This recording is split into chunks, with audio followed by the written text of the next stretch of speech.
Hi guys, ಎಲ್ಲರಿಗೂ ನಮಸ್ಕಾರ.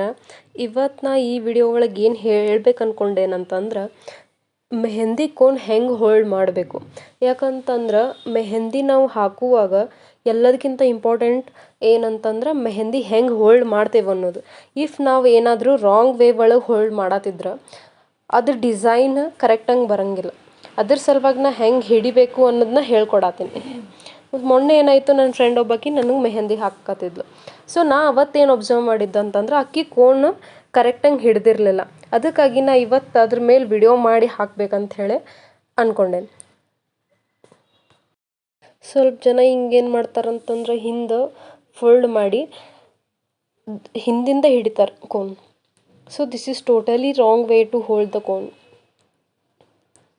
ನೋಡ್ರಿ, ಕರೆಕ್ಟಂಗೆ ಅದು ಡಿಸೈನ್ ಹಾಕಕ್ಕೆ ಬರೋಂಗೇ ಇಲ್ಲ ಹಿಂಗೆ ಹಿಡಿದ್ರಿ ಅಂತಂದ್ರೆ.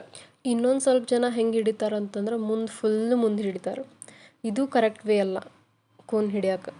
ಒಬ್ಬೊಬ್ರು ಹಿಂಗೆ 3 ಫಿಂಗರ್ಸ್ದಿಂದ ಹಾಕ್ತಾರೆ. ಇದು ಹೆಂಗೆ ಅಂತಂದ್ರೆ ಇಫ್ ಏನಾರೇ ನೀವು ಪೆನ್ ಹಿಂಗೆ 3 ಬೆರಳಿಂದ ಹಿಡಿತಿದ್ರಿ ಅಂತಂದ್ರೆ ಅದು ನಿಮಗೆ ಕಂಫರ್ಟೇಬಲ್ ಇತ್ತಂದ್ರೆ ನೀವು ಹಿಂಗೆ ಹಿಡಿಬೋದು, ಏನು ಪ್ರಾಬ್ಲಮ್ ಇಲ್ಲ. ಸ್ವಲ್ಪ ಜನ ಹಿಂಗೆ ಹಿಡಿತಾರೆ ಮಿಡಲ್ 2 ಬೆರಳಿಂದ. ಸೊ ಇವೆಲ್ಲ ರಾಂಗ್ ವೇ.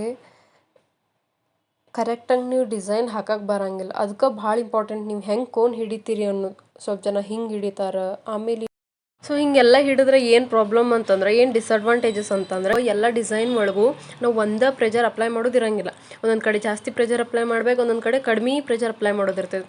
ಸೊ ಅಂಥ ಟೈಮ್ ಒಳಗೆ ನೀವು ಈ ಥರ ಎಲ್ಲ ಹಿಡಿಯಾಕತ್ರಿ ಅಂತಂದ್ರೆ ಕರೆಕ್ಟ್ ಡಿಸೈನ್ ಬರೋಂಗಿಲ್ಲ ಮತ್ತು ನಿಮ್ಮದು ಪ್ರೊಸೆಸ್ನು ಸ್ಲೋ ಆಗ್ತೈತಿ. ಸೊ ಕರೆಕ್ಟ್ ವೇ ಹೆಂಗೆ ಹಿಡಿಯೋದು ಅಂತಂತಂದ್ರೆ ಹಿಂಗೆ 2 ಬೆರಳು ಮಿಡಲ್ ಹಿಡ್ಕೊರಿ. ಆಮೇಲೆ 3rd ಮಿಡಲ್ ಫಿಂಗರ್ ಅದಕ್ಕೆ ಸಪೋರ್ಟ್ ಇರಲಿ. So this is the correct way to hold the cone. ಇದು ಭಾಳ ಕಂಫರ್ಟೇಬಲ್ ಐತಿ ನನಗಂತೂ. Thank you for watching.